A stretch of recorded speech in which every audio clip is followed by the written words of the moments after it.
what our deepest essence, I call it my soul, but you call it your essence, your spirit, your deepest self, what our deepest selves call us to will put us up against all the places where we've been blocked, and to work them through. And it's an incredible opportunity.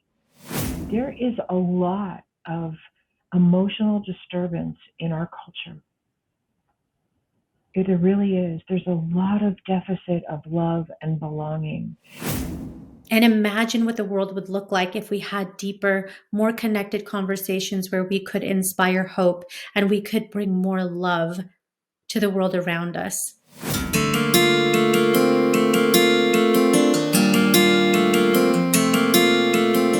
I'm Coach Des, mindset motivator and lifestyle entrepreneur. My mission is to help you crush your self-limiting beliefs and embrace being unapologetically you. The Born Unbreakable podcast brings you inspirational stories from all over the world that will empower you to unlock your unbreakable spirit. I'd love to partner with you on your next breakthrough. Go to bornunbreakable.com to schedule a free transformational call. Action begins today. Are you looking for a one-stop shop in Las Vegas where you can comfortably stay and host an event? Athena Estate is located in Southwest Las Vegas, just 10 minutes from the Strip, and offers everything you need. On over an acre of land, this indoor-outdoor venue is perfect for an intimate retreat, a small wedding, or a milestone birthday. We offer a variety of packages and services that will fit your needs and your budget. Book with us by December 26th and receive 20% off your stay or event.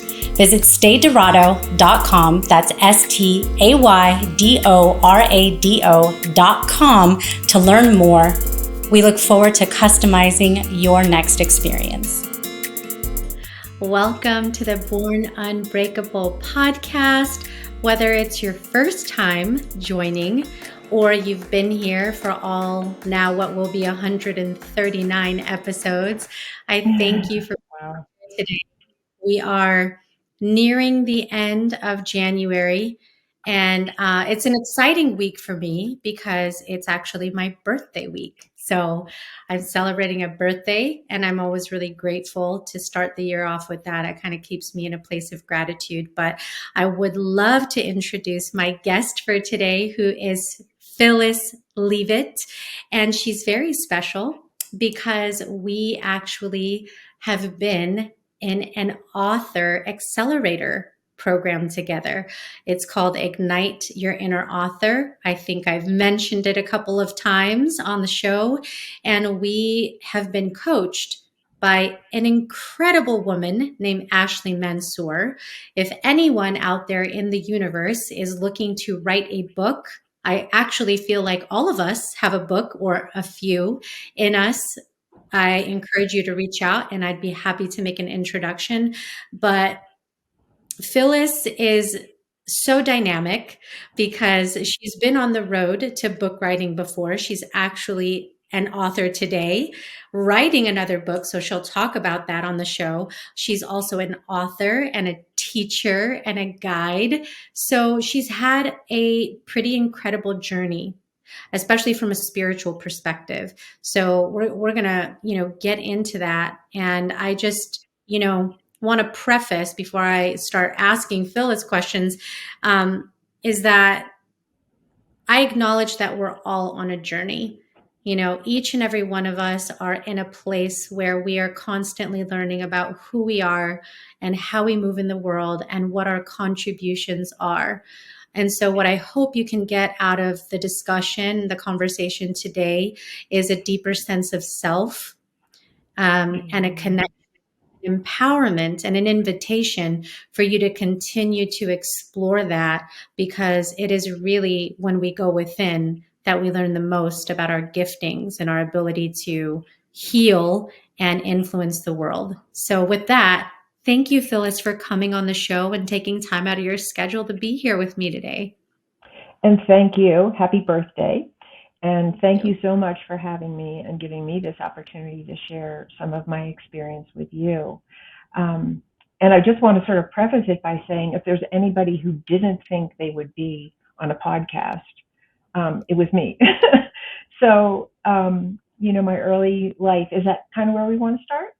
Yeah, Um, I would love to you to take yeah. us back a Yeah, little bit. it's really been a journey, as many people have had, and I think that maybe the time we're living in the world today, that many people's sort of lives are very speeded up, and we've gone through many lifetimes in one lifetime, and I really feel that way. Um, my early life was really just colored by what I would just call darkness, and I had no idea why. Um, I just sort of from a very early age, I felt very alone. I felt other. I felt flawed. I felt scared, really scared. I had deep fears of death at a very early age with no experience of death. Um, Deep fears of the dark, um, just a lot of real disconnection, I guess I would say, is how I kind of came into this life. And I didn't know, and I'll just sort of jump ahead and then jump back. I didn't really know until I was in my 40s that what I was suffering from was very early on abuse in my childhood, and that I had just disconnected from myself and was kind of living what I would call a half life. And part of me just wasn't present and didn't want to be and didn't know how to be. So, and I had some strange experiences. I had out of body experiences when I was a really little girl that were not frightening, actually. They were pleasurable. Um, and then I would say where my spiritual journey appeared to begin was when I was 13. I wrote a poem, and it was like, literally like the plug got put into the socket and the whole world changed. I felt in my body, I felt what I would call now divine love. I didn't even have those words at the time, but just filled with love and connection and wholeness, I guess is what I would say. And so I think at that moment I decided writing was my path, or maybe I just knew. And so I tried to write poetry. I had nothing to say. um, but it was sort of like, really, actually, it was my spiritual path. It wasn't really a writing practice. And I don't really even remember anything that I wrote. It was nothing significant. It was the effort to reconnect with myself. And I would say that's really what my life has been about. Um, the, deep longing to connect with myself and with, um, I guess what I would say is that connection with myself was at the same time a connection with something way beyond me. Yeah. They were kind of one and the same, if that makes sense. Um, and so, I continued along that path of just my teenage years were really difficult for me. I think um, I was assaulted when I was also at that age, and again buried that memory. I remembered fragments, but not enough to know the essence of what really happened. And but I also had, and I think maybe other people experience this too, it's really like there was something there guiding me and keeping me alive. And I would have these occasionally, only very occasionally, absolutely incredible breakthrough experiences of incredible connection and love and light. um, One of them, the first one that I recall, was I was in college in Boston, and I was walking in Boston Commons by myself, and it was this really beautiful autumn day, and all of a sudden, and this is the only way I can explain it, but I think these experiences, and I think maybe you relate to this or other people relate to this, there really aren't words. So you try to put words the best you can. And the best I can say is that the veil just lifted between me and the whole natural world. And I experienced every plant, every breath of wind, every ray of the sun as a living being.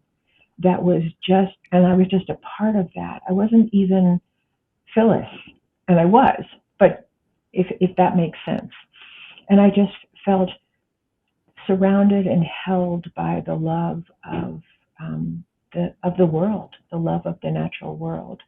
And so that was like one experience. And oh gosh, I had as a little girl, I had deja vus about being a Native American. Wow. Didn't know what they were. Nobody had language for any of this stuff when I was a little girl. We never talked about it. Um, I only know looking back that when I would go to like a cowboy and Indian movie when I was a little girl, and I would see the native men on horseback, I would have this incredible body sensation of recognition and longing. Um, so when I went to Arizona when I was, I think, in my sophomore year of college. I went to Arizona for the summer and I worked with Native American people, Native American children. Um, and I had this experience of I was in the Mojave Desert and I had this experience that I had come home, that I knew this land, I had been there. So these were kind of the breakthrough things that happened for me. But Yeah. I will say this was a pivotal point. What happened in Arizona was I wanted to stay. I just wanted to pretend I was still a Native American and I just wanted to live in the desert. And I sat down under the beautiful Arizona night, starlit sky, and I asked God if I could stay. I was living in New York City at the time, in Brooklyn, in a little apartment, in a very, doing my thing in college. At that time, I had moved to New York.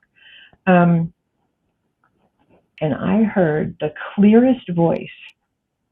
As soon as I asked that question, I heard a voice, and it said these words: "No, you have already lived these lives. This is not why you're here. You did not come back to repeat this. You have to go back and work it out with people." Those were the words. The last thing I wanted to hear. So I went back to New York City.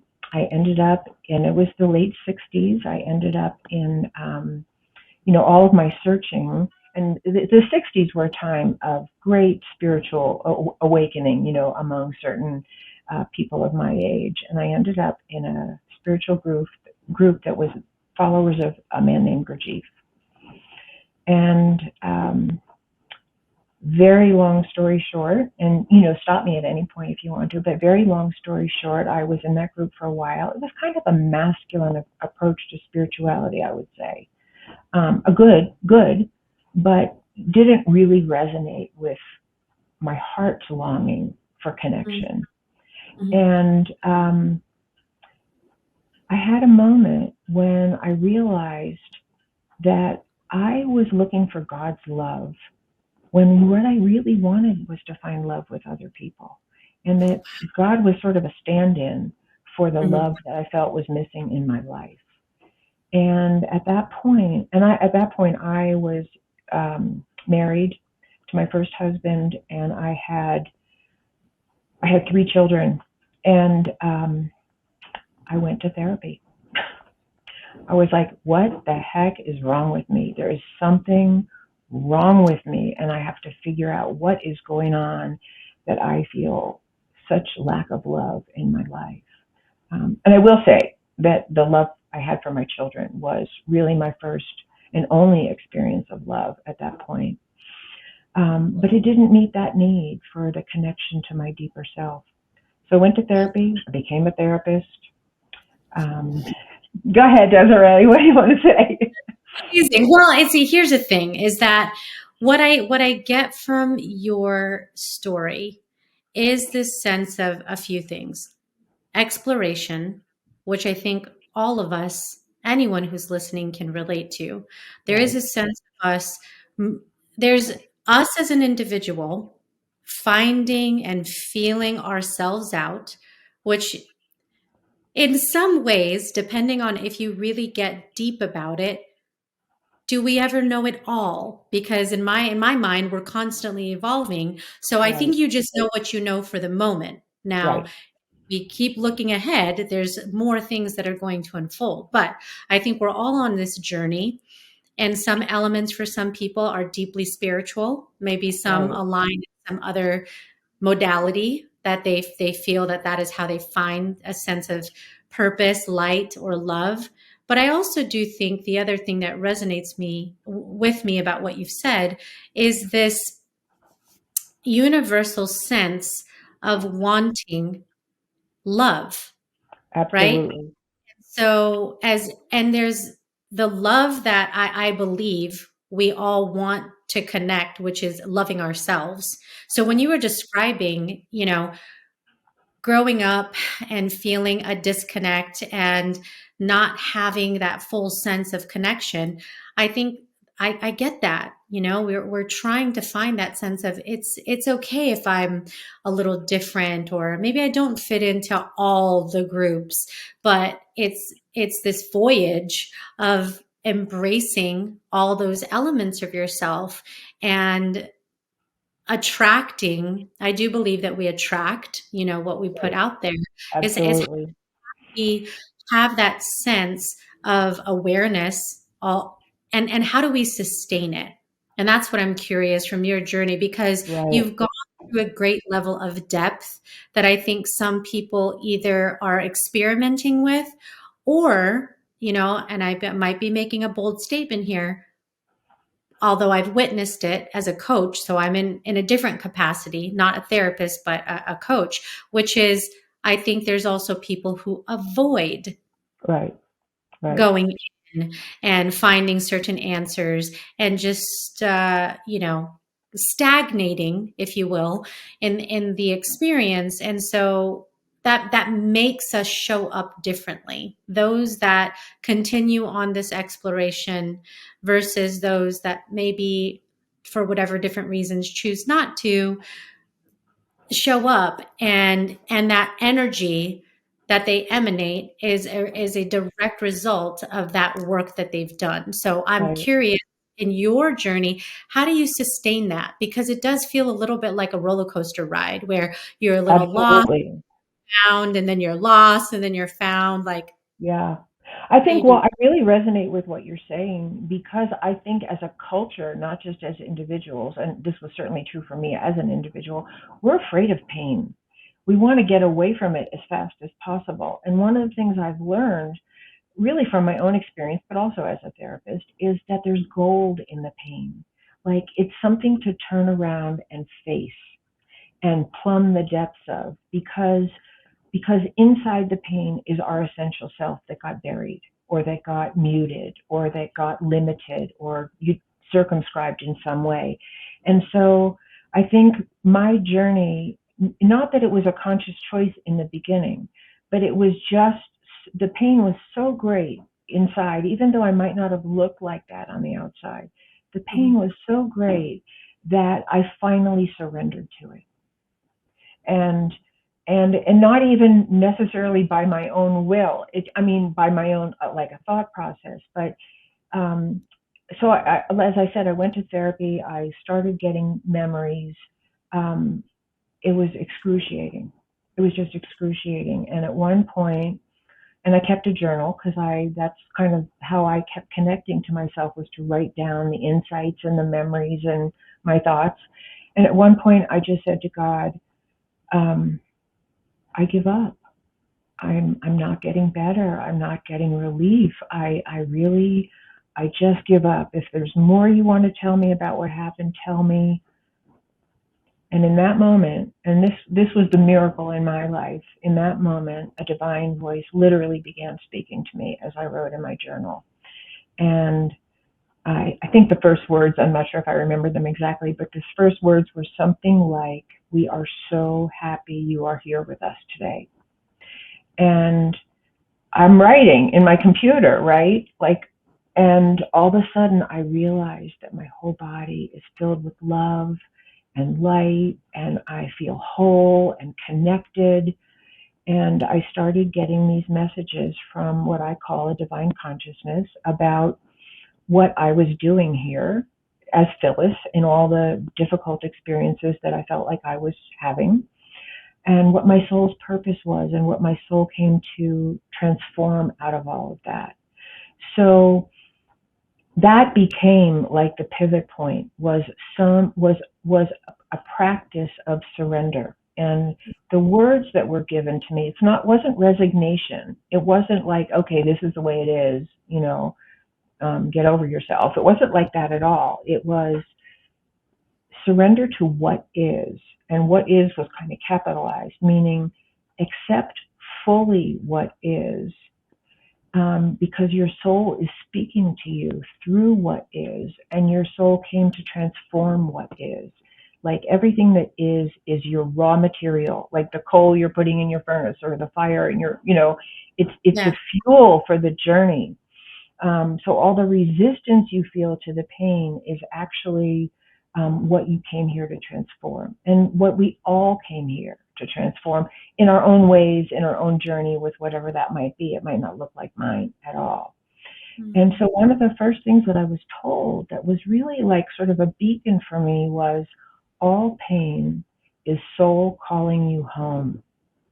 It's not punishment. It's not a sign of deficiency. It's your soul calling to you through the darkness of the ego plane of existence. That is so profound.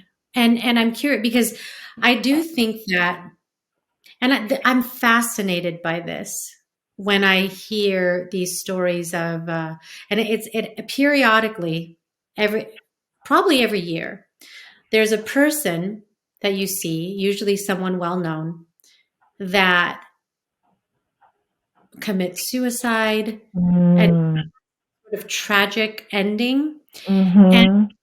you try to make sense of it Right. as onlookers or observers, because what you see on the outside is what you might even aspire to, Right. Right.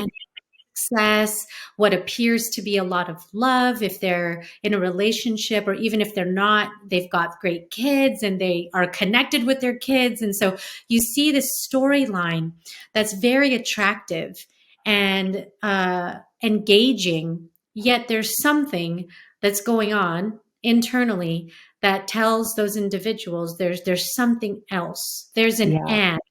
So there's like a missing piece. And that's where I get so curious of, how do you find that? What are those pockets of places that people, which I do think we all experience, maybe not to that level, of that coming home, because there is that pain. I think those are painful moments that people made those decisions. And I Right. think we manifest that pain in different ways. Sometimes it's our calling is to go to therapy so we can kind of dig into that gold and figure out what's going on. Maybe it's less formal, but we still gravitate to something. Maybe it's a Mhm. someone, it's a group, maybe it's a meditation practice, but something Right. that is the hope on the other side is that we get answers to the things that seem ominous or uh, a bit empty, maybe. Right. Right. And that we get access to, like, I had such a feeling that there was more in me that I couldn't access. Mm, And and so I think for me, like working my way through the pain and the darkness actually opened up um, areas of my life that were just unavailable to me before. And and one of the big ones was, I'm married to a wonderful man right now, and I have a wonderful marriage, and that never seemed like it was a possibility for me before. And I think it was really doing that deep dive into the darkness and extracting the gold, which I believe we all have. I don't think anyone is born a bad person. We just get covered over with conditioning that sometimes just really doesn't serve or really injures us. hmm So, you had this moment where you decided to go to therapy, and it sounds like that was somewhat of a turning point because there was some revelations that was happening there, and you were seeking that love when you went because you Absolutely. out this is missing. What was the next steps that you uncovered after you started therapy? What did you do differently? Hmm. Well, I think it's partly my generation. It may not be so esoteric in this generation, but in my generation, nobody related your childhood to who you were in the present.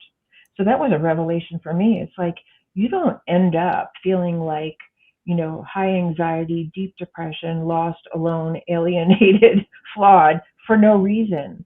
There are contributing factors. And I was like, oh, my family loved me. I'm just a misfit.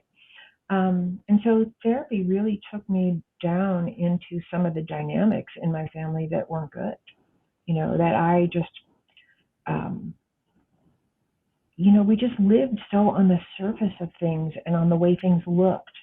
But behind closed doors, it wasn't very good for me Yeah. anyway. Yeah.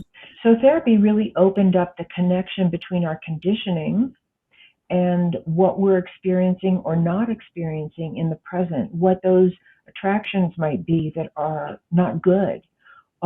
Or, and if you have really good conditioning in your childhood, maybe you come out of that really connected to your gifts and your passions and a wholesome sense of relatedness. That just wasn't my story. So it was making that connection. And then I Mm. would say, just to like expand that picture, what I got when I began to hear messages that came from a higher consciousness was that there's a long history to us that precedes the life we're in, that our soul has been on a journey for lifetimes, and we're carrying all that with us. And so there was this beautiful connection that was made. At one point, very early on, they said to me, and it was a day, they said to me, your inner child is the blueprint for all the unresolved issues you have lived through in every lifetime. So, work with our inner child in therapy actually is what opened the door, to the whole picture, if that makes sense. It makes so much sense. And I think that is one of those vast places because when we say childhood, there's so much included in that. And there are you either embrace that or there is some experiences and conditions where, like you mentioned, there's a disconnect because you don't want to embrace all the Right, things that are included. But I think what happens is that there is a manifestation of whatever that harbors. So, you right, go through and that's the thing about human development is you go through this awkward transition through these phases of your adolescence and then your adulthood, and science has shown and research has shown the adult mind doesn't form until the hmm age between 24 and right, 26. And so you're all the processing of that you're doing much later in life. right, right, You're understanding your habits, your patterns, your tendencies, uh, and some could be detrimental if you're absolutely. that were traumatic, but you haven't actually hmm addressed and approached and so relationships I think is one that people can relate to probably the most, is because whatever you've experienced tends to show up in how you treat Absolutely, people, absolutely. and not even and very much so in romantic relationships, but even other relationships. It could Right, be the way you choose your friendships, the way you choose totally. your things. And so there's so much that comes with every single connection that you decide to make. Right, right. So we're either repeating our Yeah. conditioning, or we get through therapy or spirituality or a connection or something else, we get some kind of distance on it and we can see a pattern of what we're choosing and why. And Yeah. and one of the things that I got from the divine consciousness that came to me was a lot of meditative practices with the chakras that were specifically designed to clear some of that stuck energy from this life, from past lives. Um, and that I did that, and that was part of my surrender practice. I take the pain that I feel, I take the anxiety I feel, I take the loneliness I feel, and I just keep breathing it through in this meditative practice. And one of the things that came out of that for me was a connection to, and this is a long story that would be another time, but what came out of that for me was a really powerful connection to my throat. That my throat chakra was really central to both where some of the greatest injury was to me and where my greatest gifts were aching to come forward, and which was basically my soul wants to have a voice. My soul wants to speak. And it was, as a child, whenever I got sick, I had a sore throat. I mean, it's just so interesting the way the body even holds those kinds of energetics of either, distress or opening. So Yeah. I started practicing having a voice, and immediately, what I was really confronted with, and I want to say this because I think it's such a principle, maybe for many people, is, oh my God, you're going to tell people that you're hearing a divine communication? No freaking way. Like, all I wanted out of therapy and healing was to be like a normal person. That's all I wanted. And yet that's what was. You know, that was the most significant experience and illuminating thing that was happening in my life. How could I not speak it? And how could I? And so the principle that I kind of wanted to illustrate, because I feel like it's been so true in my life, and I see this for people around me, is that what our deepest essence, I call it my soul, but you call it your essence, your spirit, your deepest self, what our deepest selves call us to will put us up against all the places where we've been blocked, and to work them through. And it's an incredible opportunity. I mean, I literally never imagined that I would be telling people. Yeah. It felt like death to me. And Oh my God. now, yeah, go ahead. Wow. Yeah. Well, it's this power of, do you run towards it or run away from it? And I think that's a Absolutely. question that everyone faces when you've got this big, heavy thing. Uh, and it feels easier to run away because Yeah, then, yeah, it does. right? The challenge with that is that it stays there because it's always going to remain if you don't, That's right. approach it. And I think that's why that inner work is so vital.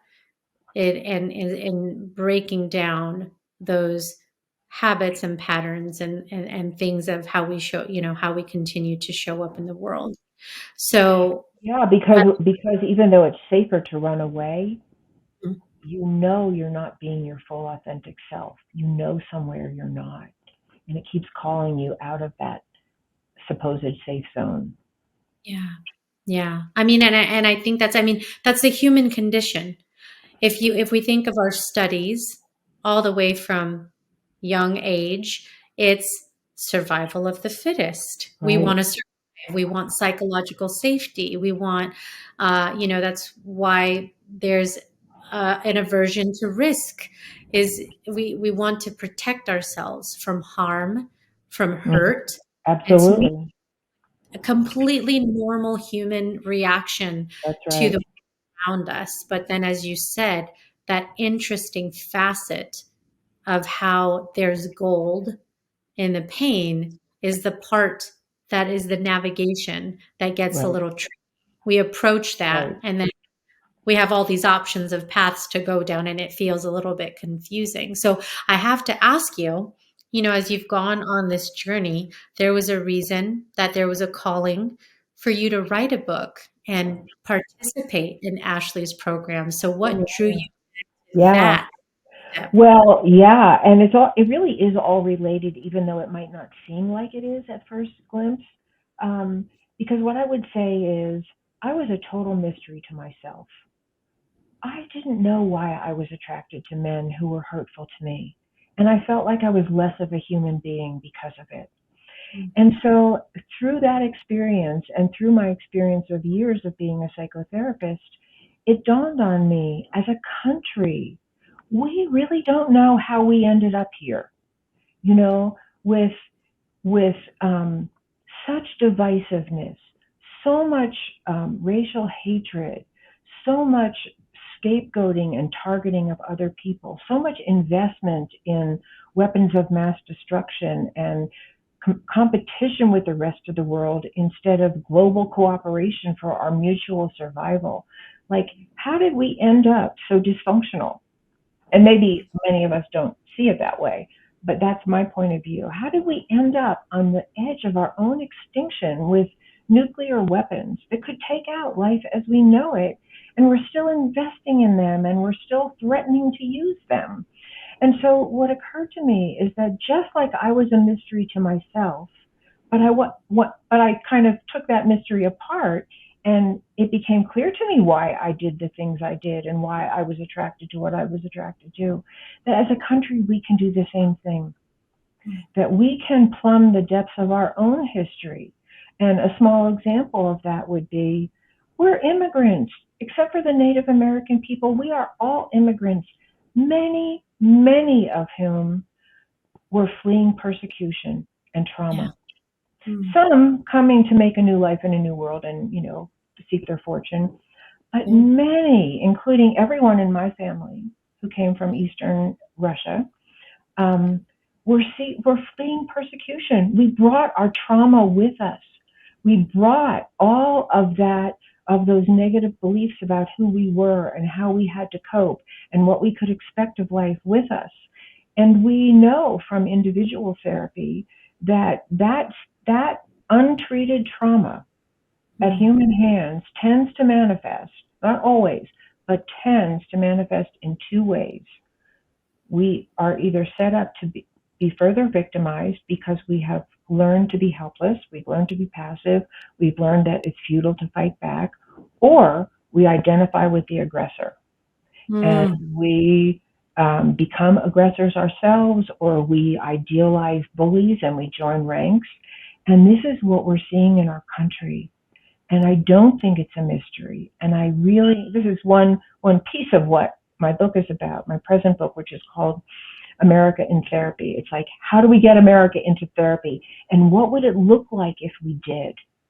How would the things that I learned from all of my journey, all of it, be applied to a country?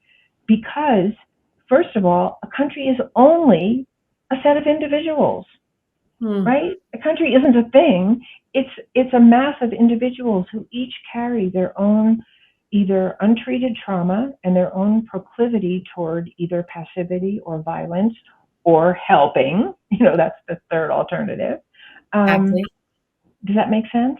It makes sense. It makes so much sense. And you see it in how the divisiveness shows up in the media, because, right.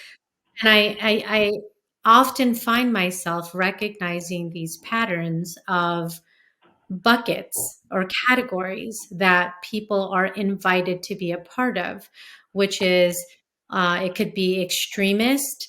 It could be, I don't want anything to do with anything. So it starts to become a detachment, or it becomes, how can I as one person make a difference and contribute to the good, Absolutely.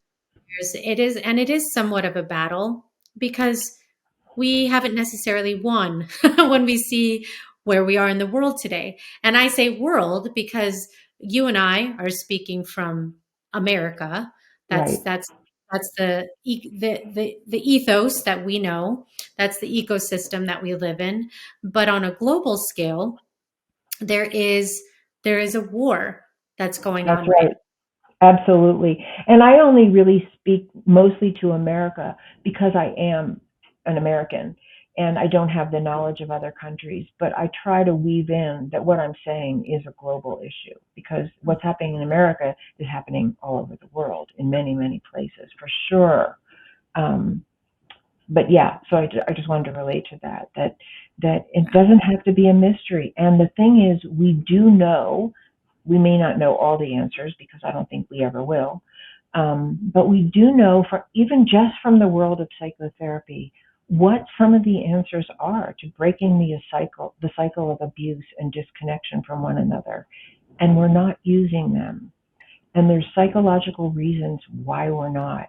And so one of the things I explore in my book in depth is, what are the dynamics of an abusive family, and that keep people silent or blamed or identifying with the aggressor, that are being mirrored in our country, that are keeping this dynamic in place. And how could we commit? I mean, how could we even begin to know? Because part of my commitment is like, let's take everything we know from our psychotherapy offices out of the office and put it in the world. We do have tools for healing. We do have tools for healing. And I think maybe we just are at a turning point where we have to know the threats that are involved if we don't embrace them and come back together. And I think, now politics to me has become such a scary place to entertain. And mind you, I also majored in political science, and Really? I don't even want to touch a 10-foot pole. But what I will say, and that's acknowledged, regardless of whatever party affiliation, I hear people say the one thing I think I agree with is, it all starts at the kitchen table. That's right. It starts That's at the right. kitchen, which to me I interpret as, when it comes to all things from race, religion, respect, pick your topic, education, any of the controversial things that get voted on, all of those things have discussions that are in whatever version of home is to you. Now, Exactly. because I recognize that there's some people that might say, well, I don't have traditional home. I didn't grow up even in a house, or I didn't grow up with two parents or even one parent. I was raised by this set of Mhm. individuals, or in this way that is abnormal or different. But that goes back to your very point, which is whatever the environment that influenced us at that time, at That's that critical right. in our lives, have shaped the way that we do and move today. And so Right. understanding that is important. So whatever that kitchen table is such a crucial part of how things develop. And so if anybody is listening right now, whether you are the person that can bring people there because you're an adult and you have that level of influence, or you're a young person that is, maybe still looking for those influences, that's just a point of self-awareness, that you have Absolutely. power than you think you do, just by the way you choose to connect or disconnect from your own situation. Right. And that we can learn about it. We could teach psychology as just a typical subject in all high schools. Mhm. We could talk about family dynamics to young people, so they could have some sense of what's actually happening to them, what's healthy, what's not healthy. And again, why we're not a mystery to ourselves. Why do some kids go out on the playground and bully? It's not because they're bad people. It's not. It's because they're conditioned in some way that makes them believe that their survival depends on being aggressive to other Mhm. people. Right. Um, yeah, I mean, that's one of the many great gifts that I have received being a psychotherapist, is that inside the aggressor is a victim. Yeah. That's, Um, oh gosh, that is so deep.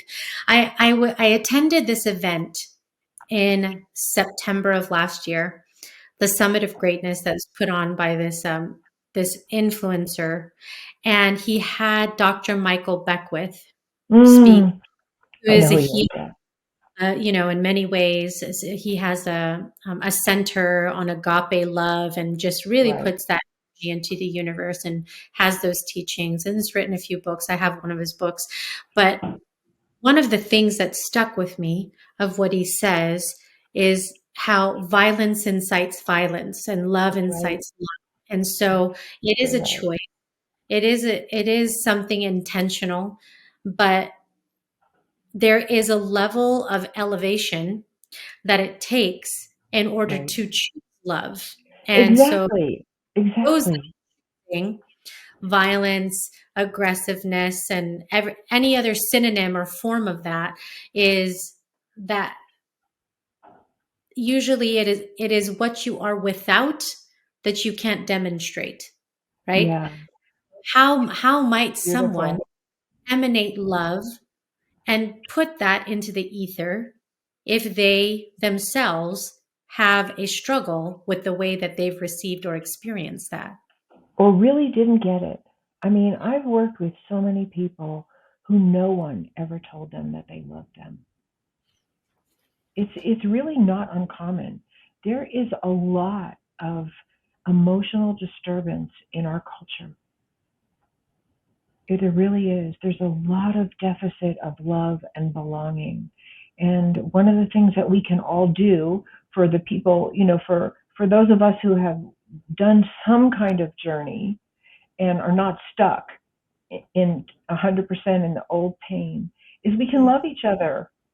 You know, we can love each other. There was this beautiful story of a woman who just wanted to write people's stories, and she decided she would make a trip across the country and just interview random people and ask them for their story. And long story short, the very first person she interviewed, she said she went into a diner and she said, the first person that makes eye contact with me, I'm going to interview. So there was a man at the back of the diner. He looked up at her and she walked over and sat down and told her what she was doing and asked him if he would share his story. And he said, no one has ever asked me. And I don't think that's uncommon. And that what you're hitting on is so emanates through my being every day, which is I started this platform of podcasting, which I think many Mm-hmm. people, some people choose a platform of blogging or Right, some format. You know, I choose to do it in this style, and there's many ways. Some people choose music, some form of expression, and right. I do that a common thread in the art form, whether it's written or it's verbal or it's sung, you know, is this sense of storytelling because that Mm-hmm. is everyone has. You all have an origin, a That's place where right. you're on, and there's like you said, there's even more behind that, and that started way before you became Mm-hmm. embryo and then became a human coming out of that. And so that's something to explore, but that's the beauty of what each of us can connect with. So even if your beliefs are different and your color of your skin is Right. different and so many elements of our lives is different, we all have a story, and it's usually Exactly. that we can become more unified than we are divided. 100%. And many people come to therapy besides the overt problem that brings them, a crisis or something that's blocked and stuck. Many people come to therapy because they have no one to tell their story to. And it's this sense of what I believe is that every human being wants to be seen. That's And right. I know in my own life and yours, based on what you've shared, and many others that I've connected with, is there are times when we did not feel seen. And that's Right. almost one of the worst experiences that you It can is. go through, in It is. feeling invisible, like Mm-hmm. nothing. You don't matter. Like if you didn't Absolutely. exist tomorrow, it wouldn't change anything. You know, that sense of just unseenness. And Absolutely. and that's a it's a dark place, and there's people who could be listening and they could be feeling that right now in this moment today. Mm-hmm. That Mm-hmm. it's not the whole you do wake up and you interact with the person at the coffee Mhm. shop and you do the job and you make the money and you pay the bills. It's the fact that you're moving through that. And even despite all the interactions that you've had in that whole 24 hours in a That's day, right. you don't feel it. Right. And that's the greatest, one of the greatest gifts we can give each other. It really is. And it's healing for ourselves and our community and our country. There isn't one person who couldn't help heal this country if they knew what to do and if they had access to their own healing, if that, to the extent that that's needed. I really So we believe that. do is make sure that your book gets into all the people that are in the government. I So wanted this, to. For sure. I'm going to send free copies to every congressman, yeah, every cabinet member, every president. that could be a part of your marketing strategy. I So when probably you, will do that. when Yeah. you have that, because that there is there and I mean that it, in all seriousness, that there, you're right. There's, I feel, and it's weird because honestly I feel like I am still processing this as I mature through this time and space that we're in. But I feel like we're hemorrhaging. Yeah, Like, absolutely. it's terrible that we're like, stop, Absolutely. put, like, we're falling apart at the seams because there is the violence, the hate, Yeah. all of the things that have started to just fester are so prominent, and that's what And they're being terrifies. so normalized. That's Yeah, what's so frightening. yeah, yeah. And Yeah. this is somewhat counterintuitive because I people know that listen to me, that I that I like true crime. It's like one of the things that I follow. It's just Hmm. curious, and it's not because I enjoy like crime. It's because I like to understand the psychology of Oh, people okay.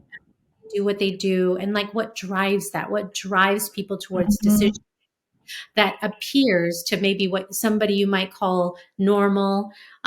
There's something going on, whether it's chemically or psychologically or through that person's history that went on that made them choose violence, Absolutely. or something. And so to me, it's more that it's one unique way to study the human experience and the human condition. There's Mhm. many other, probably more positive ways to do that study. But the point being is that there is this, you know, continuous path that we've seen elevate through, even levels of leadership. And so Right. that's why I think it's so important to do something different and continue to have people like yourself, myself, people that are picking the lane of helping to try and be some sense of good in Hmm. this humanity. Because I Yeah, think if we made that sort of contribution, what difference could it make in the world about the choices that we do as individuals? Because that soon becomes a collective choice. absolutely. I mean, and I think that's where this book came from. It's like I was a mystery to myself, but I'm not. And I think this country in many ways is a mystery to itself. I think the human race is a mystery to itself if we want to globalize that. And we don't have to be. Not that I or anybody has all the answers, but we have some and we can share them. Mhm. I can be one voice, you can be another, and there's so many people out there that I believe are really trying to be the voice of healing and insight and wisdom and perspective um, and the courage that it takes to shift gears that don't necessarily make the news. Yeah. And I do, and what I would invite anyone to that's listening to this podcast episode is to what does this conversation look like for you? Meaning, are you having conversations in your universe, in your circle of people that you're connected Yeah, to, that are talking about your growth, your healing, how you are supporting each other? Because it does start in that immediate. I know there's some folks that like, oh, well, how am I going to just Exactly.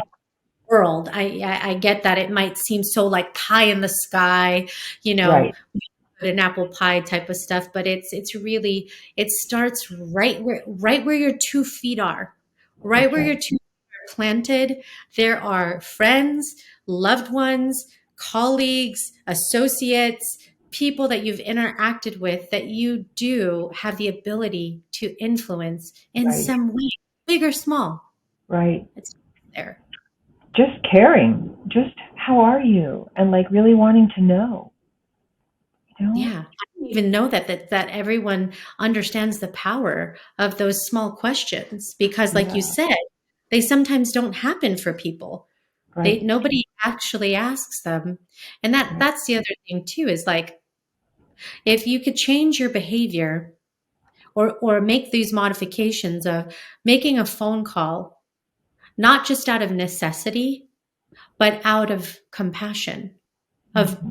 genuinely checking on a person to on Right. their well-being, and not because of something extreme like it's a pandemic, although that's a good reason, but just because, Right. there that there's an element that I think we should get back to in some ways, because this digitalization that we've been in some ways has diminished that connection, because it's, the text has somehow Hmm. shadowed this conversation.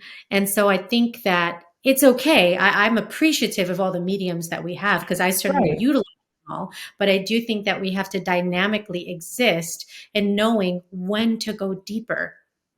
When a text isn't Right. enough, or when, just that the thing that doesn't have a personality isn't enough, when you do need to pick up a phone or see someone in person and make that deeper level of impact that is. Hmm. And that reminds me, one of the things that I talk about in my book is that there's a certain level of conditioning, I think, that might be fairly recent, I don't know, but that like not needing anybody is sexy. Like I don't really need you. I might Mm, want you, but I don't need you. But the truth is we really do need each other. We need each other deeply. We not only to be loved, but I think that there's something also really healing in having your love that you have to give be received and be wanted and make a difference. And so, sometimes people will come to therapy and they'll say, "Well, I don't really want to need therapy. I don't want to appear needy." And I will say, "Why not? We are not needy like a little grasping, bloodsucker, yeah. but we need each other. We actually are dependent on interconnection Mhm. to be fulfilled, to be healthy. Yeah. And so I think we have to take that kind of a stigma off of having legitimate adult need of one another. Hmm.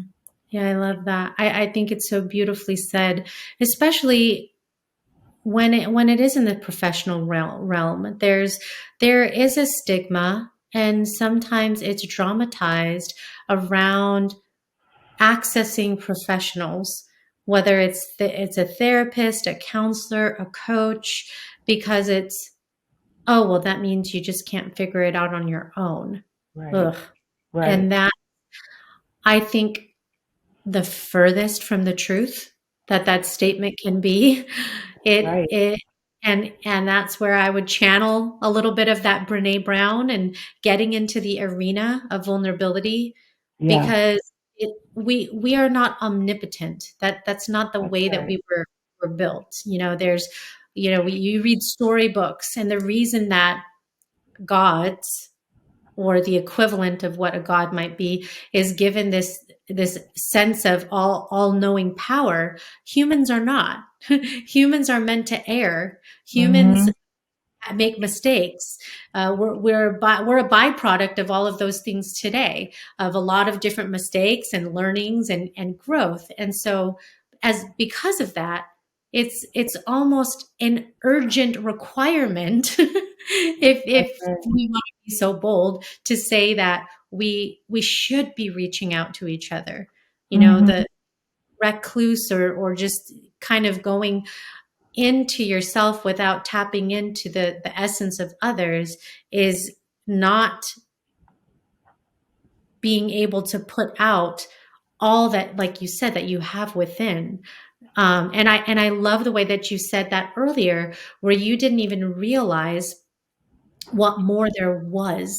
It was almost like there was this capacity, this more of this supercharged battery pack that Right. wasn't being, utilized. It was there, that energy was there, but it didn't have the ability at that time to be released and unlocked because you just didn't have the tools to do Right. that Right. time.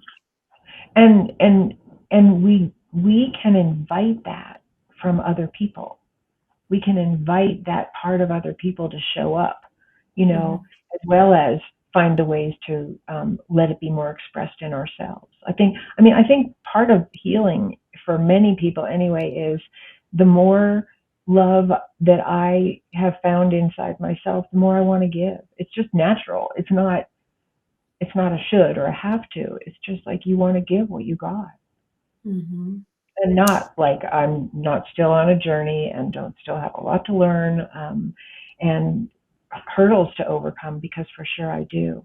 Um, It's very dynamic. It is, right? There is the self, and it is how the self connects with the world. But I want to shift into, sure. as we're closing our time, just some questions that to get your feedback on and your perspective on, especially as we're moving into a new year. We're almost a month in. It's going Right. so fast. Uh, I'd love to know what would be a word of intention for you in 2023? Mm, The word impact. I feel like it's a calling of mine to lean into that more to figure out my impact. So that's my word that I've chosen. hmm. I think it might not be one word, but what comes to mind is fearlessness and self-expression. Yes. Oh, that's powerful. I Mm. love that's so good. What is something that you want to do more of this year? I definitely want to have a more of a voice around the book that I'm writing in the present time, American Therapy. I just believe so strongly that there's help available for us as individuals and as a nation and as a human race. And I just want to be one part of that voice. And so I want to speak fearlessly about what I'm writing about in my book. Oh, that is so Yeah. beautiful. I just can't wait till it comes out. It's going to Well, thank be you. so impactful. Speaking of impact, it's going to be very impactful. What is a success principle, Phyllis, that you've lived by? Mm. Well, perseverance is the first word that comes to my mind. Mhm. Like, don't let anything stop you. And I've been stopped.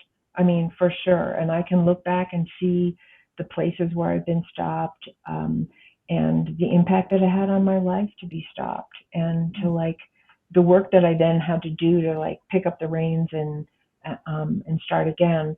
And so I just think that holding the principle of like, don't let anything stop you, no matter how hard it might seem. Encouragement comes. It's encouragement can push, definitely pushes me forward, but a lack of encouragement doesn't. So, you know, just don't let it, whether it's inside or outside, Yeah. whether it's my own self criticism that comes up, or my own feelings of unworthiness, or somebody saying something to me that feels critical.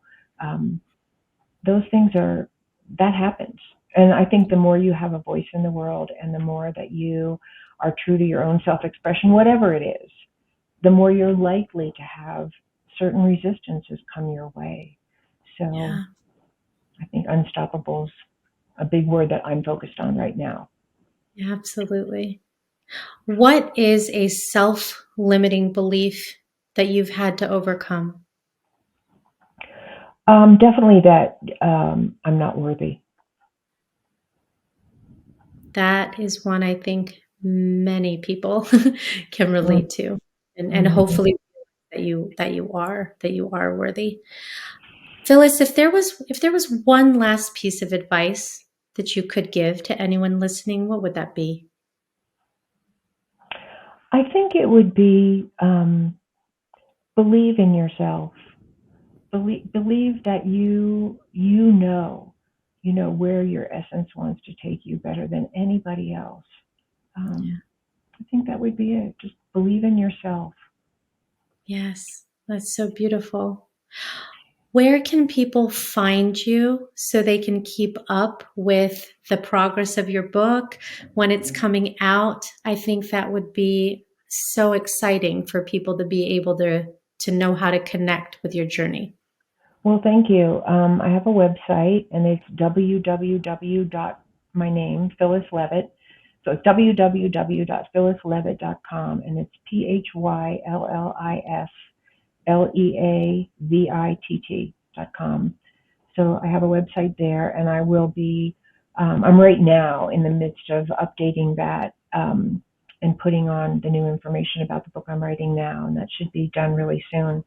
And then you can find me on Facebook, Phyllis Leavitt, just under my name, and on LinkedIn. Those are the two main social media sites that I'm on where I've been posting about my book.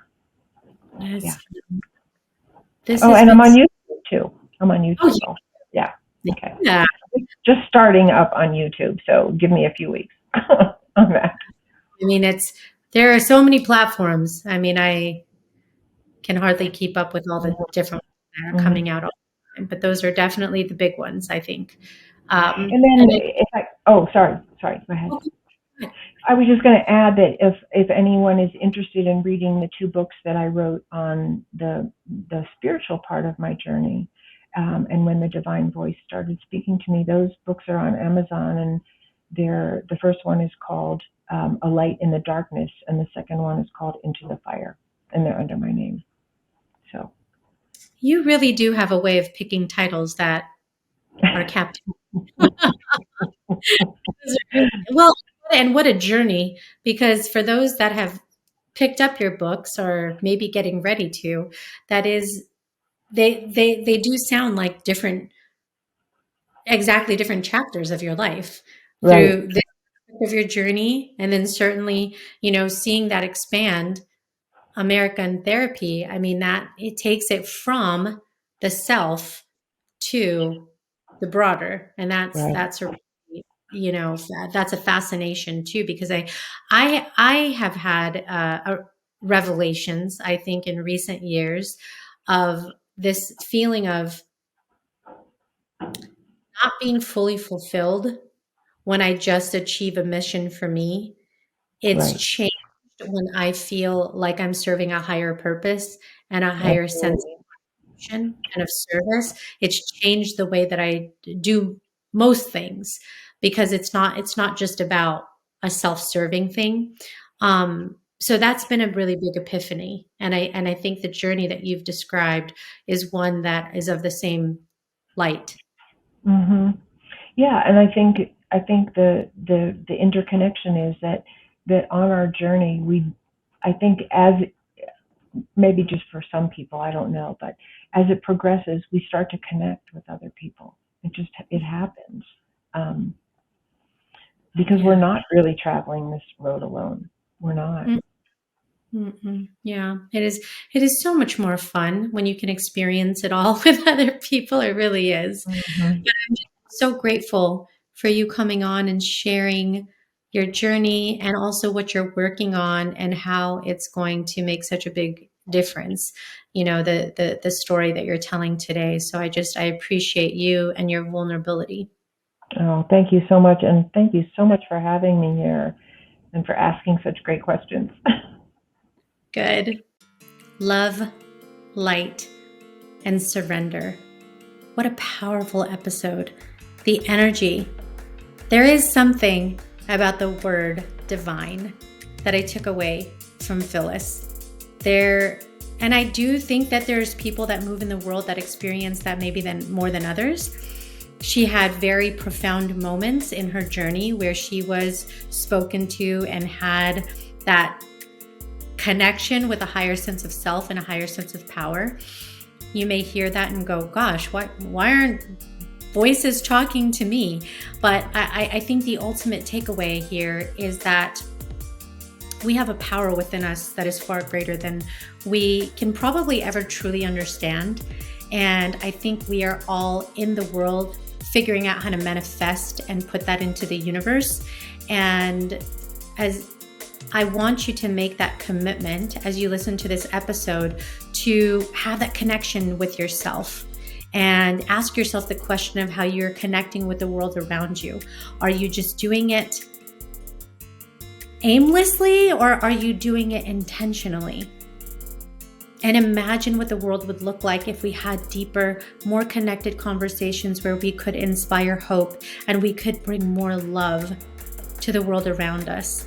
I think that's so beautiful and amazing. I can't wait for her book to come out. America needs therapy like crazy. So this is a perfect place and a perfect time to start. So thank you for listening. Remember that you are your only limit, so take action today. Episode 139 has come to a close. Make sure to rate, review, and share. And I will see you next time for the next episode, which will be just as awesome as this one.